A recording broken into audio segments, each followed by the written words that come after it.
sederhana. Kalau seseorang itu ingin panen pahala yang banyak, kita ambil contoh misalnya doa. Kalau ada orang yang sudah kaya, lalu saya bilang kepada ikhwat dan akhwat sekalian, doain dia supaya tambah kaya.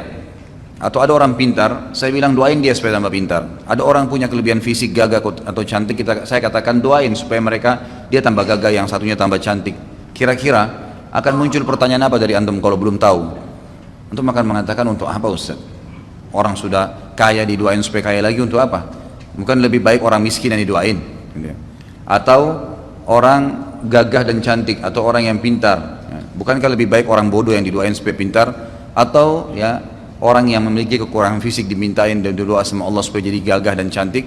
Maka saya katakan memang boleh saja orang yang jelek diminta jadi gagah, orang yang miskin jadi kaya, bisa saja. Tapi yang penting intinya mendoakan orang yang sudah punya kelebihan agar Allah lebihkan lagi. Sebenarnya secara syariat kita sedang mendoakan diri kita kepada Allah Subhanahu wa taala. Karena Nabi SAW telah bersabda dalam hadis, kalau seandainya seseorang mendoakan saudaranya muslim apa saja kebaikan, ya Allah berkahi kekayaannya, ya Allah berkahi kegagahannya, kecantikannya, kepintarannya, tambahkan buat dia ya Allah, maka malaikat di atas kepalanya berkata, walaka mithluhu, kau akan dapat sama, kau akan dapat sama. Jadi sebenarnya kita sedang mendoakan diri kita. Karunia dari Allah Subhanahu wa taala, Allah meminta kita agar tidak cemburu dengan orang, tapi kita malah mendoakan kebaikan. Ternyata itu kata kuncinya agar kita mendapatkan apa yang dimiliki oleh orang itu. Seperti itu kurang lebih. Jadi jangan dibalik, jangan malah hasud, jangan malah jengkel, iri, dengki dengan orang yang punya kelebihan. Tidak, doain dia, gitu kan? Doain dia. Begitu pula sebaliknya, jangan doain orang keburukan, benci dengan tetangga, ya Allah matikan. Malaikat bilang apa di atas kepalanya? Walaka mithluhu walaka mithluhu, kau dapat sama, kau dapat sama, gitu kan? Loh iya, bisa dia mati duluan sebelum tetangganya, kan gitu. Jangan doain keburukan orang lain. Dan dalam Islam selalu disuruh hati kita bersih, selalu niat yang baik lah ya, enak saja hidupnya. Kalau ada orang berbuat jahat dengan kita, lalu kita doakan untuk dia kehancuran, ghibah, fitnah, ngambil hak kita, ya Allah matikan dia, putuskan urat sarafnya. Apalah kalau orang misalnya dendam karena haknya diambil, bolehkah? Dia terzalimi, boleh. Tapi pada saat orang itu Allah berikan betul diputus urat sarafnya, Allah matikan, udah selesai, terbalaskan jengkelnya dia. Baik, setelah itu kita dapat apa? Nggak ada.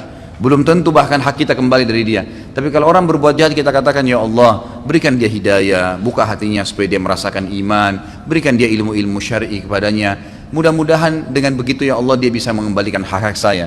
Lalu Allah berikan dia hidayah, dia kembalikan hak kita, dan selama dia jadi baik sampai dia meninggal kita panen pahalanya. Mana yang lebih baik? Gitu kan? Jadi selalu pintunya kebaikan. Bahkan sampai orang punya kelebihan pun depan mata kita doain. Subhanallah, saya lihat ini di teman-teman saya di Saudi sudah satu hal yang seperti kebiasaan. Jadi kalau saya lagi telepon teman saya di Saudi ini, alhamdulillah saya lagi buka begini, saya lagi begini. Yang paling pertama itu, semoga Allah berkahi ya akhi, insya Allah Allah bertambah lagi, insya Allah Allah lipat gandakan, insya Allah begini, didoain sama dia banyak. Karena mereka faham, dengan mendoain itu sebenarnya dia sedang doain dirinya, gitu kan. Hampir semua subhanallah kalau saya temuin, bahkan sudah menjadi kebiasaan dulu di kampus, teman-teman saya di luar kampus kalau ketemu salaman, bagaimana keluarga inti, oh baik semua alhamdulillah, insya Allah Allah berkahi, keturunan itu jadi orang soleh, didoain temannya sebelum pisah, awal ketemu. Itu satu hal yang biasa gitu, karena mereka faham, mereka sedang mendoakan diri mereka sendiri. Jadi banyak hal manfaat. Yang pertama, kita tutup pintu hasud, iri, hati kita jadi sakit, itu hilang semua. Kemudian ternyata kita mendoakan kebaikan untuk dia, dapat pahala, kita pun akan dapat seperti apa yang dimiliki orang tersebut. Jadi untuk mendapatkan seperti yang orang milikin, tidak harus mengambil milik dia, tapi doakan dia, bertambah kebaikan itu, maka Allah akan berikan kepada kita, gitu kan? Jadi seperti itu gambarannya. Begitu pula pada saat kita doakan orang keburukan, begitu pula pada saat kita melakukan satu kebaikan, kita menjadi penyebab orang lain jadi baik. Man dalla ala khairin, kata Nabi SAW, kana lahu mithl ajri fa'ilihi min ghairi an yanqus min ajri fa'ilihi syai'a. Siapa yang tunjukkan orang menjadi penyebab orang lain melakukan kebaikan, antum tunjukkan teman-teman antum, oh ini ada pengajian di sini, mereka datang misalnya, maka kita jadi penyebabnya. Ada masjid di sana, kita sholat yuk. Atau lagi jalan ke masjid, kita panggil tetangga, ayo sholat pak, ayo sholat bu, misalnya sholat. Orang ikut sholat, kita dapat pahala, dia juga dapat pahala. Tapi Allah berikan kepada kita pahala seperti dia tanpa dikurangin pahalanya. Siapa yang menjadi petunjuk saja orang berbuat kebaikan, maka dia akan dapat pahala pelakunya tanpa dikurangi sedikit pun dari pahala pelakunya. Jadi kalau ada orang nanya di mana alamat ini, di mana alamat itu, semuanya baik, masjid, majelis taklim, dia mau silaturahim keluarganya, tunjukin. Sebaliknya, man dalla ala syarrin, siapa yang menunjukkan kepada keburukan, kana lahu mithl ya wazri fa'ilihi min ghairi yanqus min wazri fa'ilihi syai'a. Siapa yang menunjukkan kepada keburukan, maka dia akan panen dosa seperti pelakunya, gitu kan? Tanpa dikurangi sedikit pun dari dosa pelakunya. Ada orang tanya di mana alamatnya diskotik ini? Oh, di sana, dengan semangat dia tunjukin. Dan itu orang itu mabuk-mabuk semua, dia tidur di rumahnya, dia dapat dosa sama, gitu kan? Ya, jadi kalau keburukan jangan ditunjukin, gitu. Gitu ya Pak Yo ya? Ya, jadi nggak boleh nunjukin keburukan. Ya. Jadi seperti itu dalam Islam. Nah, ada juga hal-hal kaidah dasar dalam Islam. Apa yang antum pernah lakukan pada seseorang, itu dengan hukum Allah Subhanahu Wa Taala, dengan sunnatullah akan terjadi pada kita. Misal, ada satu keadaan di mana orang sangat kepepet butuh bantuan. Datang, kadang-kadang Allah uji kita dengan cara itu. Ada orang datang tiba-tiba sampaikan, saya lagi begini, saya lagi begini, saya lagi begini. Allah mau lihat nih, bantu nggak? Baik, kita bantu misalnya dengan ikhlasnya. Baik, silahkan. Pastikan ikhwas sekalian dan akhwat, satu waktu Allah akan membuktikan kebenaran sunnahnya, hukumnya. Nanti akan datang waktu antum kepepet sekalian, akan ada orang yang bantu antum. Nabi SAW mengatakan, kama tadinu tudan, sebagaimana kau memperlakukan orang lain, kau akan diperlakukan. Apapun sifatnya, gitu kan? Dalam sabda Nabi SAW yang lain apa? Jagalah kehormatan kemaluan kalian, Allah akan jaga kehormatan kemaluan pasangan kalian. Sucikan diri kita, istri kita dijaga oleh Allah Subhanahu Wa Taala. Kita selingkuh di sana, ini juga selingkuh.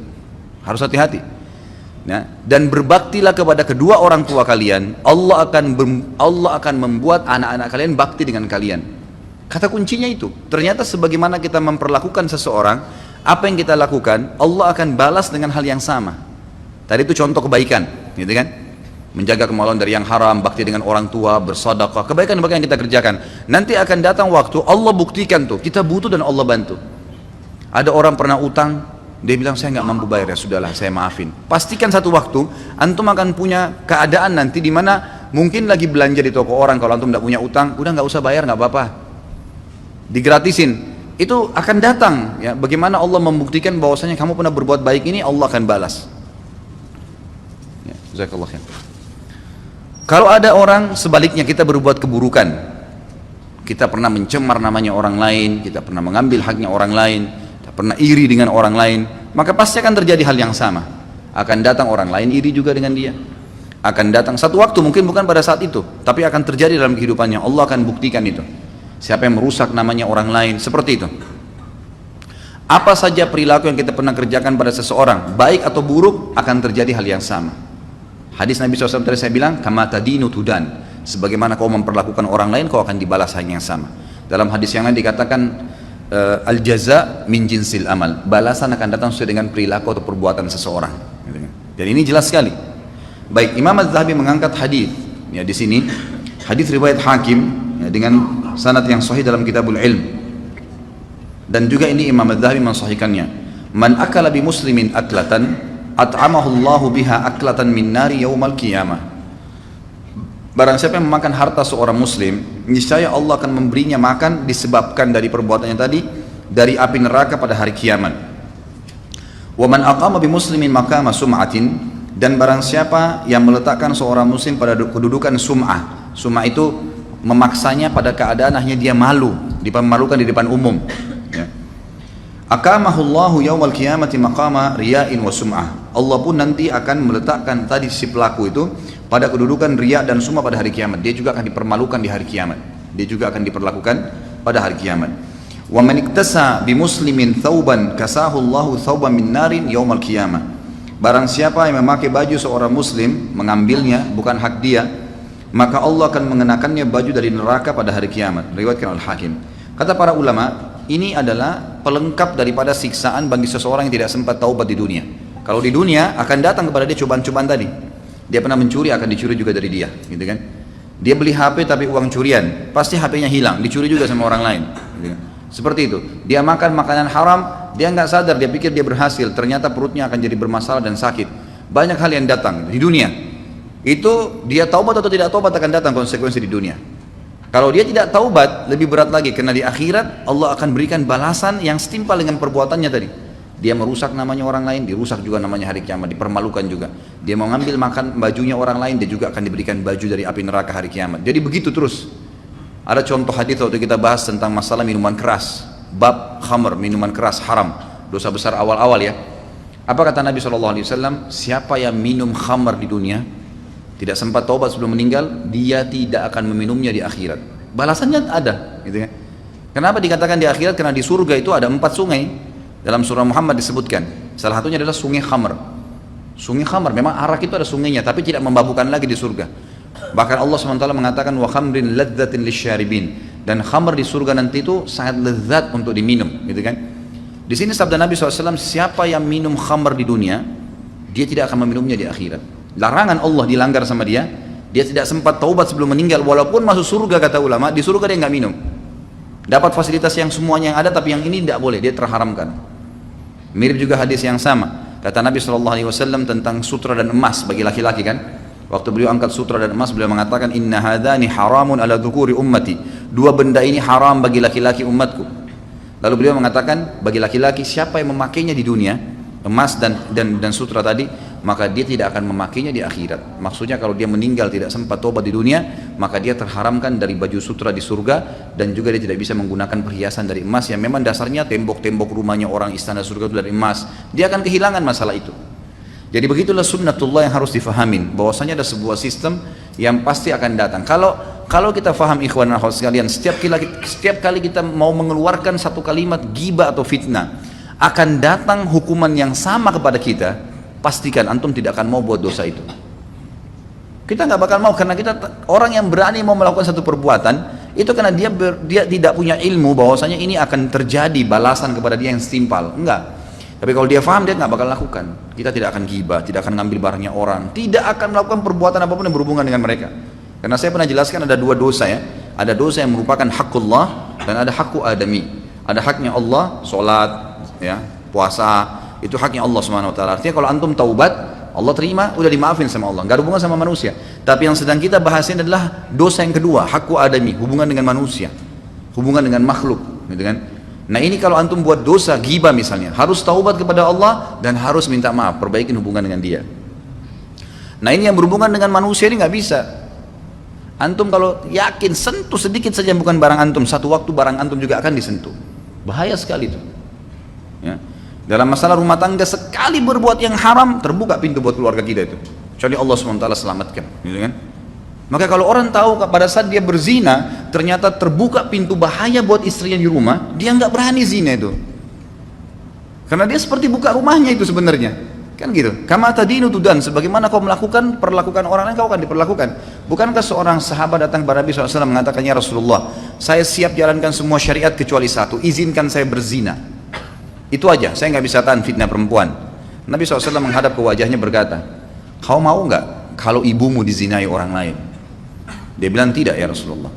Baik, saudaramu, saudarimu, mau nggak? Enggak. Anakmu? Enggak. Tantemu? Enggak. Artinya kalau kita lihat ibu kita sedang diganggu oleh laki-laki untuk dizinai, mau nggak kita lihat? Itu kita nggak mau. Saudari kita nggak mau, anak kita nggak mau, tante kamu nggak mau. Terus kenapa kau ridho melakukan pada orang lain? Artinya kata Nabi SAW, kalau kau buka pintu itu, terbuka pintu-pintu di rumahmu nanti, akan ada gangguan-gangguan yang datang.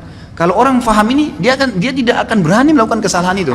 Antum matikan lampunya rumah seseorang iseng saja, satu waktu rumah antum dimatikan lampunya, begitu konsepnya. Jadi harus paham, orang kalau paham tentang konsep ini, maka dia tidak akan melakukan pelanggaran kepada manusia siapapun. Tidak usah dilayani, gitu kan? Jangan sampai terjadi, berbahaya, karena akan terjadi pada diri kita juga. Sebaliknya, kita berbuat baik sama orang, efeknya bukan hanya sekedar hubungan kita baik sama dia, bukan hanya sekedar dapat pahala, tetapi Allah Subhanahu Wa Taala juga, ya, membalas nanti akan datang banyak kebaikan-kebaikan yang kita tidak sangka. Sekali kita bantu dia, kita akan dibantu satu waktu. Sekali kita pinjamkan, kita akan dipinjamkan. Sekali kita senyum, kita akan disenyumin. Begitu terus. Ya, begitu balasannya. Jadi tidak ada orang itu akan dibalas dengan keburukan.